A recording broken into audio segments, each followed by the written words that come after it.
Welcome to The Author Show, where we present new authors and books. From fiction to self-help and everything in between, you'll find it all here. To watch the TV version of our program, visit authorswebtv.com. That's authorswebtv.com. And now, let the show begin.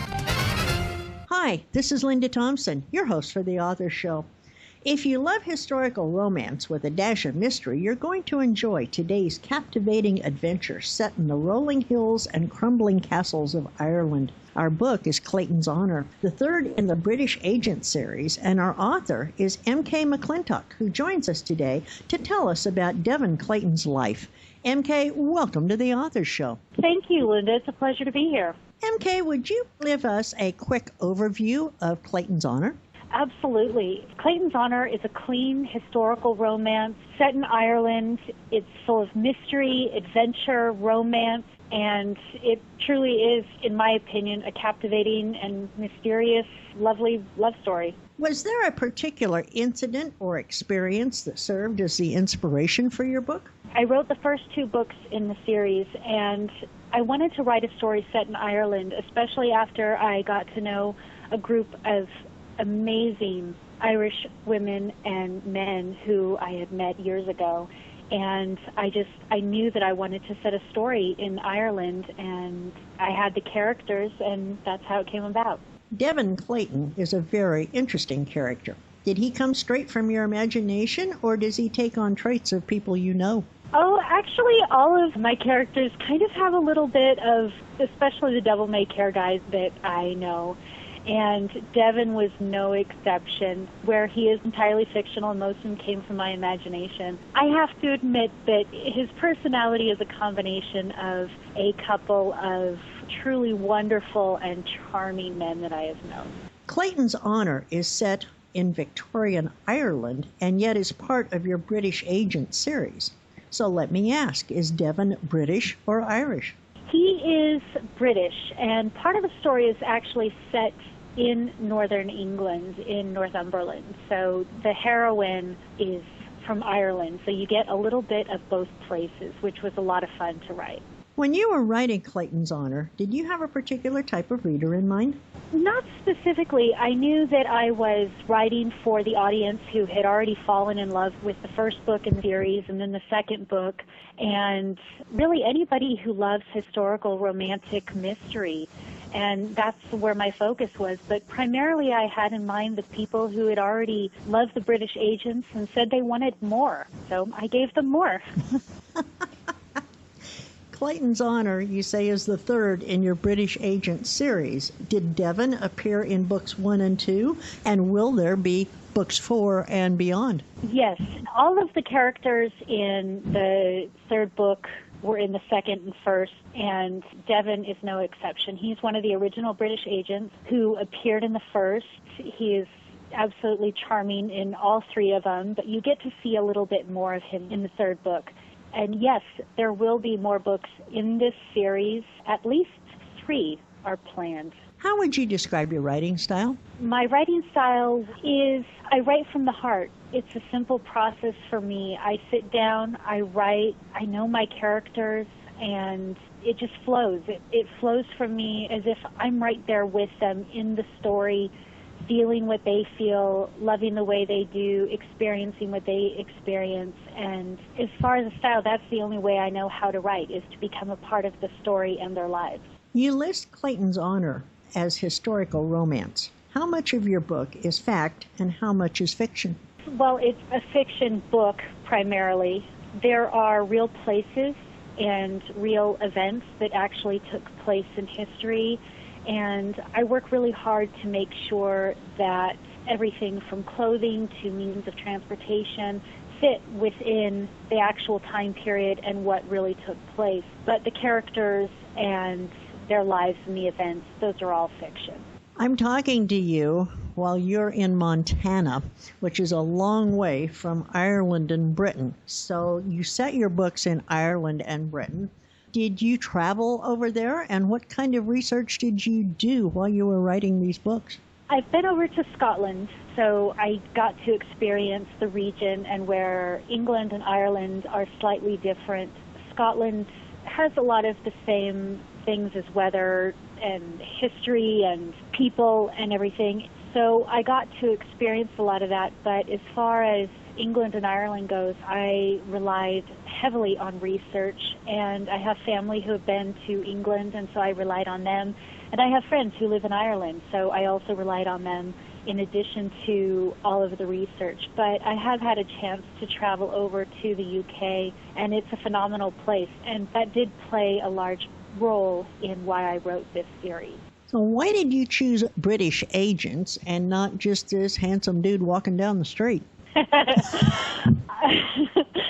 Honestly, I don't know where this story originally came from. Lena Claiborne, the first book in the series, I started writing years ago, and with notes and everything. And then when I visited Scotland, I thought, okay, well, I could just write the same thing and have everybody just these good-looking blokes who do all kinds of interesting things, but at the same time, I wanted a little more intrigue, and I wanted them to be in a position where they could go all over the countries and not really care about the rules or break them or whatever. I just thought it would make an interesting change from the norm. I understand that you've won an award for one of your books. Will you share a little bit about that with us? Yes, it was for Lena Claiborne, and it was a Reader's Favorite International Silver Medal Award, and it was quite a surprise and a pleasant one at that. Elena Claiborne was the first book I had ever finished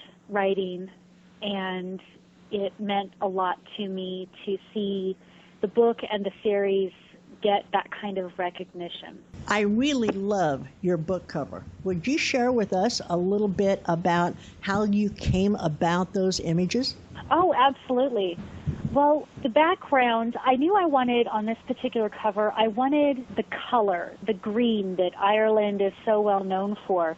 And I wanted that to pop out, and a lot of what's in the story, it's in part actual because there are crumbling castles in Ireland and the rolling hills and the sea, but it's also metaphoric as it mirrors Anne's life in Ireland and her journey through into England and her work with Devon and kind of moving into her new life. And the image of Anne, who's represented on the front cover, I chose that simply because she had a fascinating face and look about her. And Anne is kind of that type of character where you don't quite know what to make of her right at first. Is she weak? Is she strong? Is she mysterious? How is she going to surprise me? And that image just conveyed everything I wanted people to wonder about the character. Would you say there is a take-home message for the reader of Clayton's Honor? And if so, what is it? I would say that in this and the other books in the series, the women are very strong, but when they've learned to not only be strong, but to also overcome their trials and difficulties. I don't make it easy on my characters. The poor things go through so much.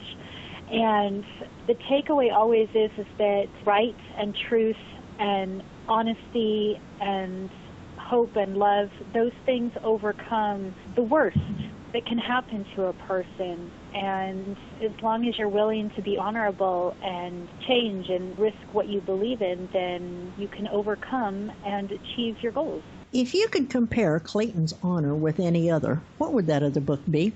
As far as books that I've personally read, I don't know that I could compare it strictly to another book. There are a lot of wonderful books set in this time period and set over in Ireland and England, but I like to think that Clayton's Honor is fairly unique in a lot of ways. Would you share a little bit of the feedback you've received from readers of Clayton's Honor? It's been wonderfully positive. I've been thrilled. I had a magazine call it utterly enticing and captivating, and that, of course, just made me jump for joy. And another reader said that the Irish and English landscape have a lyrical quality, and yet another reader said that it was another captivating case for the British agent, and yet another called it enchanting. So it's been very positive and in a lot of ways also humbling because those are exactly the kind of things that you hope a reader will say, because then you know that the book, the story in some way has touched them and left an impact on them. And those are very good comments. So what makes Clayton's Honor stand out in the crowd? I think that's a better question for the readers. They would know better than I do. I can't say that I'm unbiased when it comes to my books because I spend so much time with them. I think, though, that a lot of, and readers do comment on how strong the characters are, and I believe that that helps them stand out a bit. I don't write weaklings, so the strength of the women, the strong heroines, the chivalrous men who aren't perfect, they all have flaws, and so it helps readers to relate to them a little better. Even though they're fiction, they don't seem too otherworldly, like they're unattainable. They can relate to their lives in some way. Where can we learn more about you, about your other books, and most of all, where can we purchase Clayton's Honor? You can always visit my website at mkmcclintock.com, and all the information about my books are on there, including future books that I'll be writing and what's coming next. And my books are all available from major online retailers in various formats. MK, you've been a delightful guest today, and I've really enjoyed learning more about Devon and his adventures. Thank you for sharing your books with us, and when you release your next one, will you come back and visit with us again? Oh, I would love to. Thank you so much. It is the third book in the British Agent series, and once again, Ms. McClintock has written a story that draws you in and doesn't let you go. Her words paint a picture and make it easy to visualize the surroundings and the characters. I enjoyed getting lost in this story. The blend of intrigue and romance was spot on. Each book in this series can be read as a standalone. However, I would recommend reading the series in order so you get the full flavor. You won't be disappointed. That's from an online review I found, and found it was a perfect way to close out our show today. Please visit theauthorshow.com to listen to other featured authors. These interviews are available to book buyers worldwide on demand every day, 24/7. If you have written a book and would like to be a guest on the show, visit theauthorshow.com, complete the interview request form, and we will contact you shortly thereafter. The Author Show is a great way to market your book by getting in front of your target audience with a high-quality interview that will make a real impact. Join us again for another great book and another exciting author on The Author Show. Thanks for listening to The Author Show. To contact us, call toll-free 1-877-955-8800. That's 877-55-8800. Or visit theauthorshow.com, theauthorshow.com. Tune in next time to another great author on The Author Show.